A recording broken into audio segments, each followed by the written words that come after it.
எப்படி east India company இந்தியாவை வந்து ஆண்டு கொண்டார்கள். ஈஸ்ட் இந்தியா கம்பெனியை பொறுத்தவரை மூன்று தான்: கமிஷன், கரப்ஷன், கலெக்ஷன். இன்னைக்கு ஈஸ்ட் இந்தியா கம்பெனி இந்தியா விட்டு போகலீங்க. திராவிட முன்னேற்ற கழகம் கம்பெனியாக தமிழ்நாட்டில் நடத்தி கொண்டிருக்கின்றார். அந்த குடும்பத்தினுடைய வளர்ச்சிக்காக மட்டும்தான் ஒரு குடும்பமே ஆட்சி இங்கே நடத்தி கொண்டிருக்கின்றார்கள். நமக்கு இது வேண்டாம்.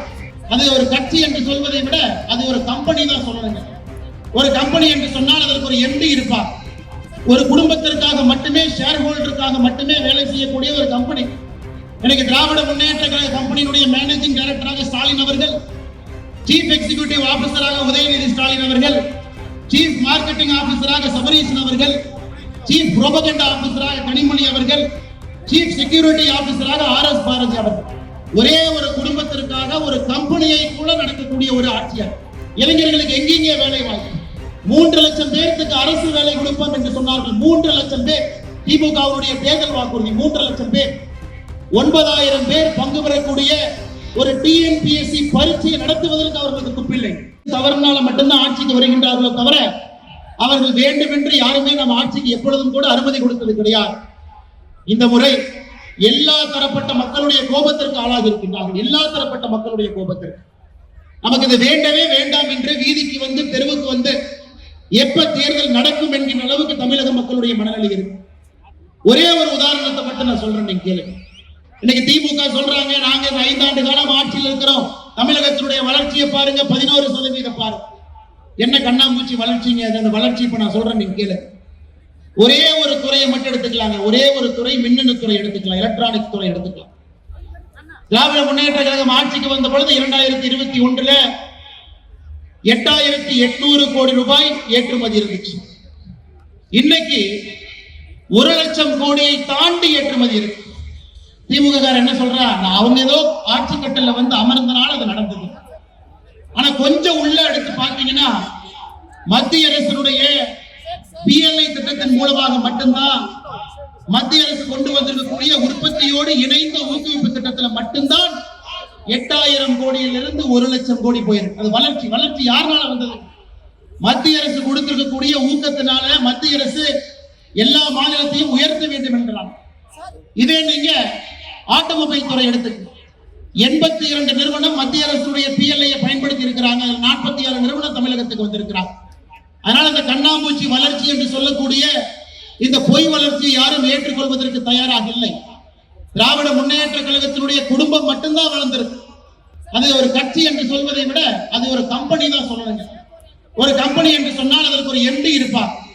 ஒரு குடும்பத்திற்காக மட்டுமே, ஷேர் ஹோல்டருக்காக மட்டுமே வேலை செய்யக்கூடிய ஒரு கம்பெனி. எனக்கு திராவிட முன்னேற்ற கழக கம்பெனியினுடைய மேனேஜிங் டைரக்டராக ஸ்டாலின் அவர்கள், சீஃப் எக்ஸிகியூட்டிவ் ஆபீசராக உதயநிதி ஸ்டாலின் அவர்கள், சீஃப் மார்க்கெட்டிங் ஆபீசராக சபரீசன் அவர்கள், சீஃப் புரோபகண்டா ஆபீசராக கனிமொழி அவர்கள், சீஃப் செக்யூரிட்டி ஆபீசராக ஆர்.எஸ். பாரதி அவர்கள். ஒரே ஒரு குடும்பத்திற்காக ஒரு கம்பெனியை கூட நடக்கக்கூடிய ஒரு ஆட்சியர். அந்த குடும்பத்தினுடைய வளர்ச்சிக்காக மட்டும்தான் ஒரு குடும்பமே ஆட்சி இங்கே நடத்தி கொண்டிருக்கிறார்கள். நமக்கு இது வேண்டாம். எளியவர்களுடைய ஆட்சி வேண்டும், விவசாயிகளுடைய ஆட்சி வேண்டும், சாதாரண மனிதர்கள் முதலமைச்சராக ஆட்சி கட்டளை வந்து அமர வேண்டும். தமிழகத்தினுடைய எல்லா தரப்பட்ட மக்களையும் யோசிச்சு அவங்க ஆட்சி எடுத்துட்டு போக வேண்டும் என்கின்ற ஒற்றை கருத்துல மக்கள் என்று கொண்டிருக்கின்றார். அருமை சொந்தங்களே, எப்படி ஈஸ்ட் இந்தியா கம்பெனி இந்தியாவை வந்து ஆண்டு கொண்டார்கள். ஈஸ்ட் இந்தியா கம்பெனியை பொறுத்தவரை மூன்று தான்: கமிஷன், கரப்ஷன், கலெக்ஷன். இன்னைக்கு ஈஸ்ட் இந்தியா கம்பெனி இந்தியா விட்டு போகலீங்க. திராவிட முன்னேற்ற கழகம் கம்பெனியாக தமிழ்நாட்டில் நடத்தி கொண்டிருக்கின்றார். அதே கமிஷன், அதே கரப்ஷன், அதே கலெக்ஷனாக ஒரு குடும்பத்தினுடைய வளர்ச்சிக்காக மட்டுமே இங்க இருக்கக்கூடிய இந்த ஆட்சி தூக்கி எறியப்பட வேண்டும் என்று சொன்னாங்க. நாம் செய்ய வேண்டிய முக்கியமான கடமை, அடுத்த 45 நாட்கள் நம்முடைய தொண்டர்கள் எல்லாம் ஒருங்கிணைந்து வீதி வீதியாக, தெரு தெருவாக, வீடு வீடாக தாய்மார்களை, சகோதரிகளை பார்த்து எதற்காக இந்த ஆட்சி வேண்டாம், அவங்க சொல்லக்கூடியது எல்லாம் போய் 505 தேர்தல் வாக்குறுதி கொடுத்து முழுமையாக 20% கூட நிறைவேற்ற முடியாத ஒரு தேர்தல் வாக்குறுதி. நாங்க ஆட்சிக்கு வந்தா டீசலுக்கு 4 ரூபாய் குறைப்போம், குறைக்கல. ஆட்சிக்கு வந்தா ஒரு சிலிண்டருக்கு 100 ரூபாய் மானியம் கொடுப்போம், கொடுக்கல. நாங்க ஆட்சிக்கு வந்தா இதை பண்ணுவோம், அதை பண்ணுவோம், நீட்டை ரத்து பண்ணுவோம், இதை பண்ணுவோம். நல்லா யோசிச்சு பாருங்க.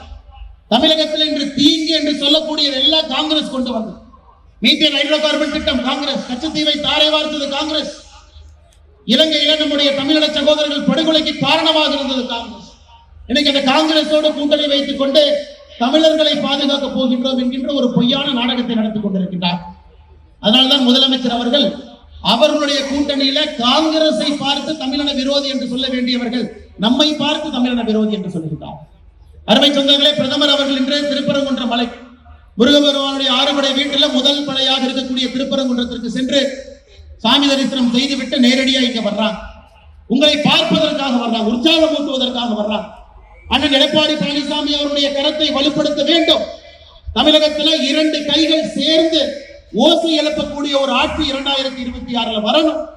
அனைத்து இந்திய அண்ணா திராவிட முன்னேற்ற கழகம் தலைமையிலான தேசிய ஜனநாயக கூட்டணி எல்லா தரப்பட்ட மக்களை முன்னேற்றுவதற்காக இளைஞர்களுக்கு எங்கெங்கே வேலை வாய்ப்பு 3 லட்சம் பேருக்கு அரசு வேலை கொடுப்போம் என்று சொன்னார்கள். 3 லட்சம் பேர் திமுகவுடைய தேர்தல் வாக்குறுதி. 3 லட்சம் பேர் 9000 பேர் பங்கு பெறக்கூடிய ஒரு டிஎன்பிஎஸ்சி பரீட்சையை நடத்துவதற்கு அவர்களுக்கு துப்பில்லை.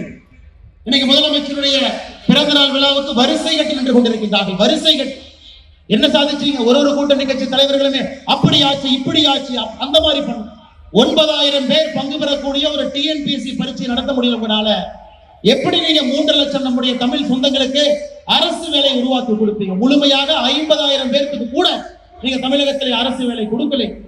அத்தனை பொய்களை சொல்லிவிட்டு முதலமைச்சர் ஐயா ஸ்டாலின் அவர்கள் மேடைக்கு மேடை நாங்க 99% வாக்குறுதி நிறைவேற்றிட்டோம், 99.9% வாக்குறுதி நிறைவேற்றி விட்டோம். நீங்க அத்தனை வாக்குறுதி நிறைவேற்றினா ஒரு வெள்ளை அறிக்கை வெள்ளை பேப்பரை வெளியிடுங்க. எந்த வாக்குறுதி எப்ப நிறைவேற்றுன்னு சொல்லுங்க. மத்திய அரசு தமிழகத்திற்கு செய்யக்கூடிய உதவியால் தமிழகத்தினுடைய சில துறைகள் வளர்ந்து கொண்டிருக்கிறது. ஏற்கனவே சொன்னது போல இந்த PLI திட்டத்தில் அதையும் ஸ்டிக்கர் ஒட்டி இவர்கள் செய்வதாக பொய் பரப்புரை செய்து கொண்டிருக்கின்றார்கள் என்று சொன்னங்களே. அதனால் நிச்சயமாக ஒன்றுபட்டு அண்ணன் எடப்பாடி பழனிசாமி அவர்களை முதலமைச்சர் நாற்காலியில் அமர வைப்பதற்கு தேசிய ஜனநாயக கூட்டணி 234 வேட்பாளர்களை வெற்றி பெற செய்வதற்கு கடுமையாக நீங்கள் உழைக்க வேண்டும் என்று உங்களுடைய பாதத்தை தொட்டு வணங்கி என்னுடைய நன்றியை தெரிவித்துக் கொள்கின்றேன். நன்றி, வணக்கம். பாரத் மாதா கி ஜெய்.